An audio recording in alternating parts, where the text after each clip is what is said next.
राजस्थान में 13 सीटों पर दूसरे दौर में मतदान होगा और आज इस वक्त हम जिस लोकसभा सीट पर पहुंचे हैं उसको संघ की बीजेपी की प्रयोगशाला कहा जाता है। और एक बात महत्वपूर्ण यह भी है सीट को लेकर कि पिछले 2019 के लोकसभा चुनाव के नतीजों पर अगर नजर डालें तो रिकॉर्ड मतों से यहां पर बीजेपी के प्रत्याशी जीत कर आए थे। बीजेपी ने 25 में 25 सीटें दूसरी बार लगातार जीती थी। इस बार तीसरी बार बीजेपी की कोशिश है कि फिर से हैट्रिक लगाई जाए।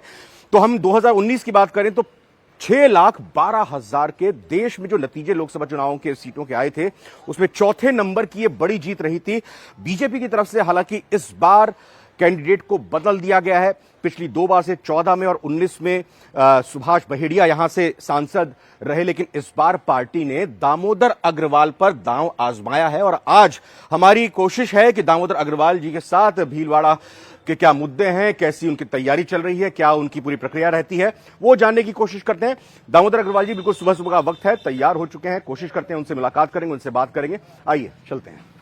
तो दामोदर जी के आवास पर हम आ चुके हैं। बिल्कुल सुबह सुबह का वक्त है। यहां पर दामोदर अग्रवाल जी बैठे हुए हैं और परिवार ने उनकी ये मील तैयार के लिए बहुत बहुत स्वागत है। दामोदर अग्रवाल जी, न्यूज 18 राजस्थान पर आपका धन्यवाद।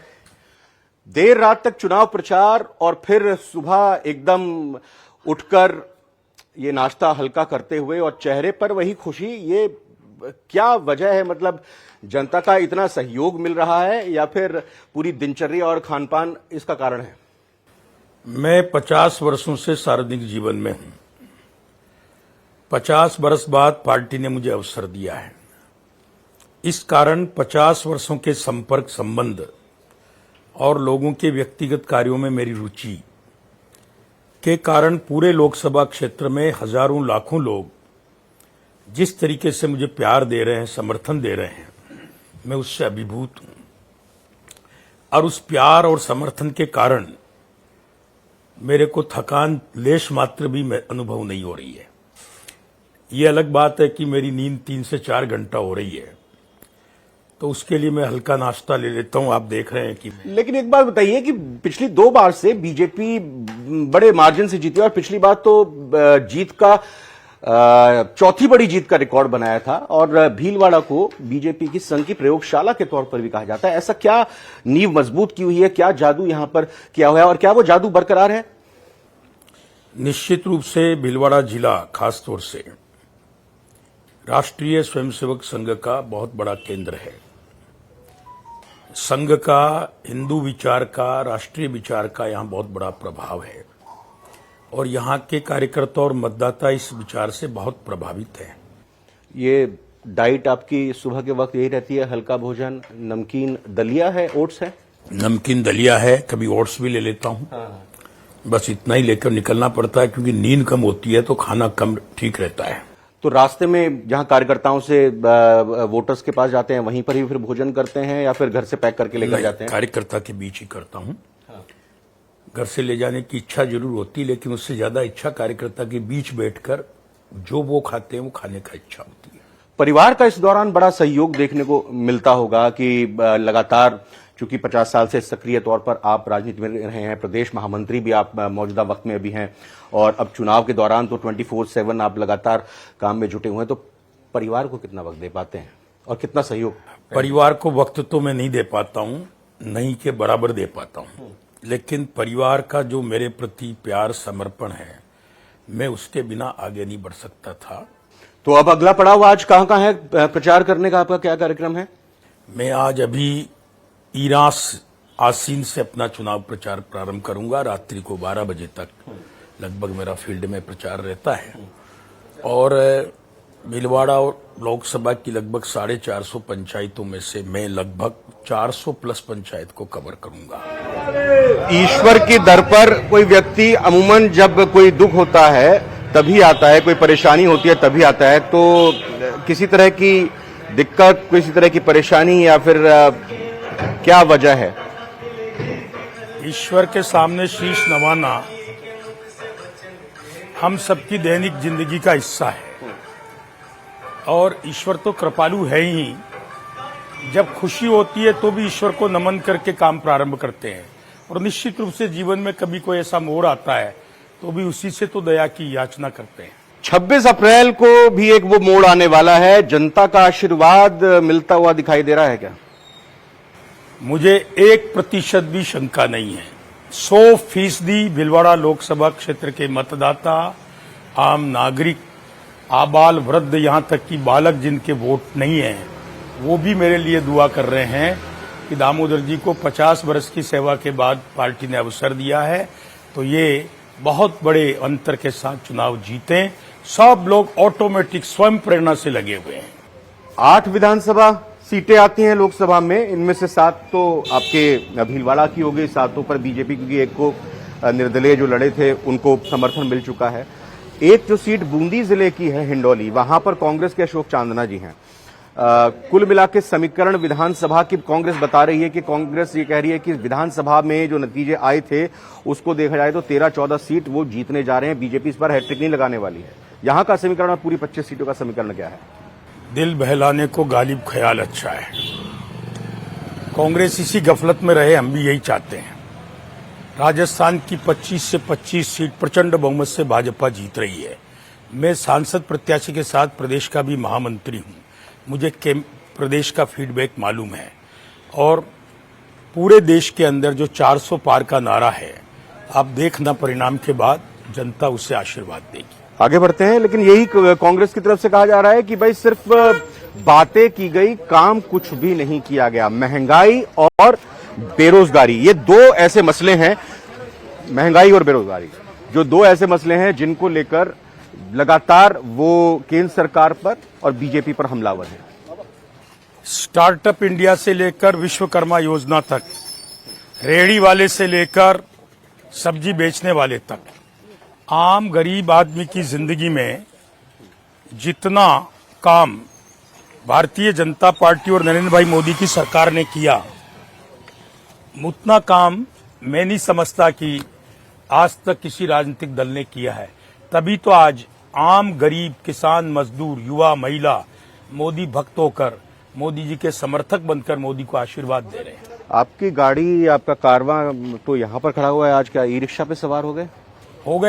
कभी कभी ई रिक्शा में जनता जनार्दन के बीच जाना चाहिए, अपनापन लगता है, सहजता लगती है, लगता है कि मैं वैसा ही हूँ और वास्तव में मेरा स्वभाव वैसा ही है। तो चलिए ई रिक्शा पर बैठे बैठे कुछ आपसे सवाल करते हैं।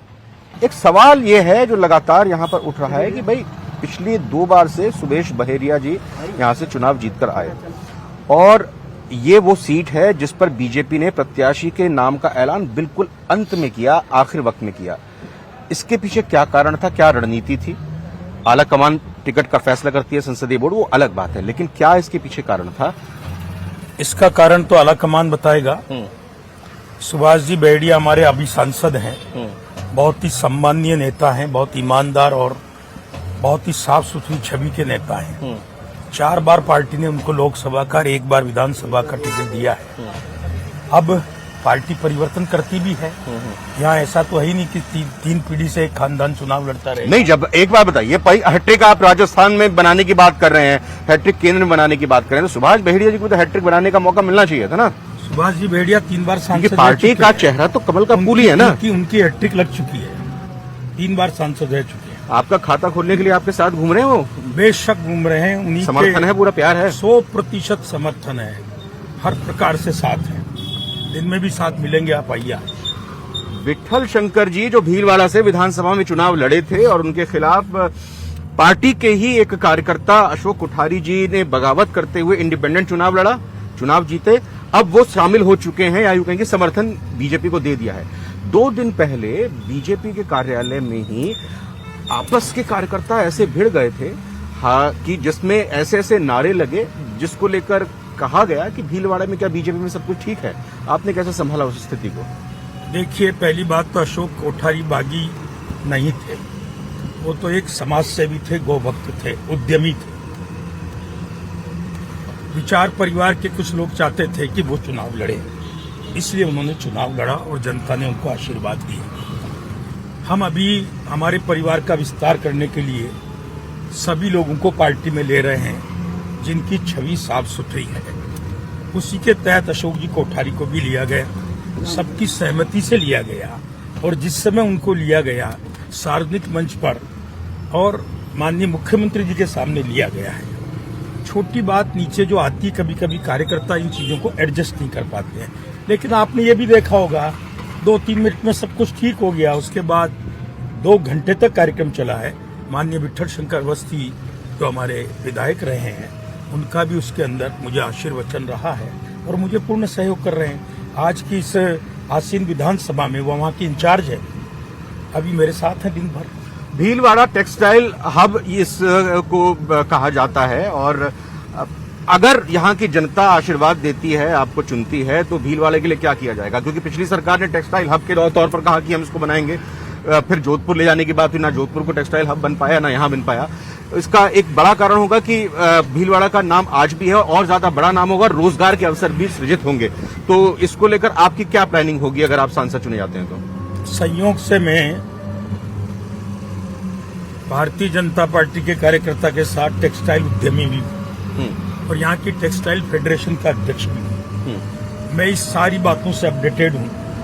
अशोक गहलोत ने एक राजनीति करी कि जहाँ एक लूम नहीं है 1 मीटर का प्राणी बनता है, उस का प्रस्ताव जोधपुर का भेजा, जो फिजिबिलिटी में रिजेक्ट हो गया, जबकि इस पर हक स्वाभाविक रूप से राजस्थान में भीलवाड़ा का था। चूंकि उस समय राजस्थान में हमारी सरकार नहीं थी, अब डबल इंजन की सरकार है और भजन लाल जी जैसे बहुत ही जमीनी नेता हमारे माननीय मुख्यमंत्री हैं, तो मुझे उम्मीद है कि इस बार इस तरह का जो भी प्रस्ताव केंद्र से आएगा, स्वाभाविक रूप से भीलवाड़ा का प्रस्ताव राज्य सरकार से जाएगा और हम टेक्सटाइल पार्क लाने में सफल होंगे। सीपी जोशी जो आपके प्रतिद्वंदी हैं, उनका लगातार ये कहना है कि भाई अगर मेरे को सांसद चुना जाता है तो मैं 1 लाख रोजगार यहाँ पर दूंगा। तो उसका क्या जवाब है दामोदर जी के पास?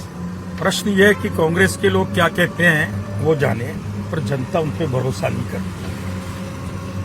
2009 में बने थे वो सांसद। कांग्रेस ने हमारी विश्वसनीयता, उनकी विश्वसनीयता को खो दिया है। 2009 में सांसद बने तो मित्र 15 साल गुजर गए, गंगा जी में बहुत पानी बह गया। 15 साल पहले जो बालक 3 साल का था अबोध, अब 18 साल का गबरू जवान है और भारत का मतदाता है और वो मोदी भक्त के रूप में पैदा हो रहा है। इसलिए ये चुनाव कंफर्टेबली हम लोग जीतेंगे, बड़े अंतर से जीतेंगे। रोजगार के सवाल पे सीधा जवाब क्या है, किस वजह से नहीं मिलता है? देखिए, 1 लाख वो सीधा कह रहे हैं कि हम देंगे, तो आपके पास क्या जवाब? क्या आप ये कहेंगे कि भाई वो वादा पूरा नहीं करेंगे, लेकिन आपके पास क्या जवाब? मेरे पास केवल इतना जवाब है, हम काम करते हैं, घोषणाएं नहीं करते हैं। आपके प्रतिद्वंदी सीपी जोशी जी की एक बार और बात करते हैं, क्योंकि लगातार लोगों की तरफ से एक बात ये भी निकलकर सामने आ रही है कि सीपी जोशी बाहरी उम्मीदवार हैं और ये बाहरी उम्मीदवार होने की वजह से आपको लग रहा है कि दामोदर जी तो घर के ही हैं, भीलवाड़ा से ही हैं, तो ये फायदा आपको मिलेगा चुनाव में, या ये भी चर्चा वोटर के अंदर हो रही है बाहरी और घर के उम्मीदवार के तौर पर? 100% फायदा मिलेगा। मैं इस लोकसभा क्षेत्र के 25,000 लोगों को नाम से बुला सकता हूँ। 1 लाख से अधिक लोगों को मैं जानता हूं कि ये फलाने गांव का रहने वाला है। CP Joshi ji high profile leader हैं, पहले भी सांसद रहे हैं और जमीनी नेता के तौर पर उनकी छवि नहीं है, जबकि मैं जमीनी नेता के तौर पर अपनी छवि बनाए हुए हूं। आम जन को लगता है कि मैं उनका जैसा हूं, आम जन को लगता है वो मेरे से कनेक्ट हो सकते हैं, आम जन को लगता है उनको जब जरूरत हो कि अपन भाई साहब से बात कर सकते हैं। ये मैं समझता हूं कि लोकतंत्र में लोकप्रियता का सबसे बड़ा आधार होता है। कांग्रेस को लेकिन आप साफ कर रहे हैं, कहा जा रहा है कि पता नहीं कौन सी वॉशिंग मशीन है, ईडी, सीबीआई, आईटी के जरिए भगदड़ मचाई हुई है आप लोगों ने तमाम विपक्षी दलों में। मेरे मित्र, एक बात बताओ, 140 करोड़ का देश है, 140 करोड़ का, 139 करोड़ 99,99,000 लोगों को ईडी से डर नहीं है। ये 1,000 लोग क्यों डरे हुए हैं? अगर ये पाक साफ हैं, ईमानदार हैं, हरिश्चंद्र हैं, तो डर किस बात का है? मेरे ईडी का छापा पड़ता है, मेरे घर में सोने की ईंटें नहीं है, 500 की नोट की गड्डियां नहीं है, आभूषण नहीं है, मैं डरा हुआ क्यों? नहीं, लेकिन लोकतंत्र में फिर मुख्यमंत्री को जो हैं 2 मुख्यमंत्रियों को जेल भिजवा दिया। देखिए, न तो रूल ऑफ बीजेपी होता है, न रूल ऑफ कांग्रेस होता है, रूल ऑफ लॉ होता है और कानून में सब बराबर है। जो अपराधी होगा, एविडेंशियल होगा, प्रथम दृष्टया दोषी होगा, वो जेल में जाना ही चाहिए, चाहे मुख्यमंत्री हो चाहे कोई भी हो। ये अपने आप को ऐसा प्रिविलेज कैसे समझते हैं कि गांधी खानदान को नोटिस दे दिया? क्या ये लोकतंत्र से और कानून से ऊपर के लोग हैं? वो तो कहते हैं कि संविधान जो है अगर बीजेपी जीतकर आ गई 400 पार कर दिया तो संविधान ही खत्म कर देंगे और इसीलिए ये 400 पार की बात कर रहे हैं। चलिए वो क्या कहते हैं, जनता कितना भरोसा करती है आप देखिए। लेकिन नहीं, जीत के बाद लेकिन जनता को आप कैसे भरोसा दिलाते हैं? नरेंद्र मोदी सहित सबने कहा है संसद के अतिरिक्त संविधान का हम सर्वोच्च सम्मान करते हैं। वो तो ये भी कह रहे हैं आरक्षण खत्म कर देंगे, जबकि मोदी जी कह रहे हैं किसी कीमत पे किसी सूरत पर नहीं करेंगे। जब तक गरीब आदमी, पिछड़ा हुआ वर्ग और विकास की मुख्य धारा में नहीं आता, इसकी निहायत जरूरत है। तो कांग्रेस के लोगों को गफलत फैलाना, झूठ बोलना, जोर जोर से बोलना, बार बार बोलना ताकि उसमें सच दिखने लगे, ये गोइबल्स के सिद्धांत को मानते हैं। लेकिन जनता की अदालत में अब वो बेनकाब हो चुके हैं, उनकी विश्वसनीयता समाप्त हो चुकी है। इसलिए मेरा अभी भी प्रबल विश्वास है कि जनता का संपूर्ण आशीर्वाद भारतीय जनता पार्टी को मिलेगा। 6,12,000 मार्जिन था। इस बार यकीन के साथ, भरोसे के साथ दामोदर अग्रवाल जी, तो चूंकि आप तो एक एक वोट का हिसाब रखते हैं, इस बार वोट का हिसाब, वोट का गणित क्या रहने जा रहा है? 6,12,000 पिछली बार, इस बार कितना? मैं इतना कहता हूं, हमारा रिकॉर्ड हम ही तोड़ने वाले हैं और इसी बार तोड़ने वाले हैं। राहुल कौशिक मेरे सहयोगी भी यहाँ पर मौजूद है। राहुल, देखो लगातार हमने यहाँ पर दामोदर जी से सवाल किए और न सिर्फ भीलवाड़ा की, राजस्थान की, बल्कि देश की राजनीति को लेकर भी यहाँ पे चर्चा की। आप लगातार अलग अलग चुनावी शोज यहाँ पर भीलवाड़ा में आपने किए, जनता के बीच जाकर आपने जो चीजें देखी माइक्रो लेवल पर, वो कौन से सवाल थे जो दामोदर जी को चाहिए एड्रेस करने? जी, कहीं ना कहीं दामोदर जी टेक्सटाइल मार्केट से जुड़े हुए हैं, तो जनता का सबसे पहला सवाल यही है कि कपड़ा उद्योग को राहत दिलाने के लिए दामोदर अग्रवाल अगर जीतते हैं तो क्या करेंगे, क्योंकि इन्होंने नब्ज पकड़ रखी है कपड़ा उद्योग की। वहीं जो पॉल्यूटेड कई फैक्ट्रीज जो काला पानी छोड़ रही है, किसान परेशान हो रहे हैं, वो एक बहुत बड़ा मुद्दा है। तो कहीं ना कहीं जो भी प्रत्याशी हैं उनको इसके बारे में सोचना पड़ेगा। तो सबसे बड़ा सवाल तो उद्योग को लेकर है, क्योंकि उद्योग कहीं ना कहीं पलायन ना करें, उद्योग बढ़ेंगे तो रोजगार बढ़ेगा। तो कहीं ना कहीं कपड़ा उद्योग से जुड़े हुए हैं, तो ये सवाल जनता का सबसे बड़ा है इनके लिए। दामोदर जी, आप हमारे साथ रहे, आपने तमाम सवालों के मुस्कुराते हुए जवाब दिए। आपको शुभकामनाएं चुनावों के लिए और हमारे साथ, हमारी पूरी टीम के साथ आप रहे, बहुत बहुत धन्यवाद करना चाहूंगा। धन्यवाद, बहुत बहुत शुक्रिया। न्यूज 18 का बहुत बहुत धन्यवाद। फिलहाल इस कार्यक्रम में इतना ही। मैं बहुत बहुत धन्यवाद और इजाजत लेना चाहूंगा आप सभी से, और अपने सहयोगी राहुल कौशिक के साथ, कैमरा पर्सन मान सिंह और कैमरा पर्सन जगदीश उप्रेती के साथ रविंद्र सिंह, न्यूज 18 राजस्थान, भीलवाड़ा।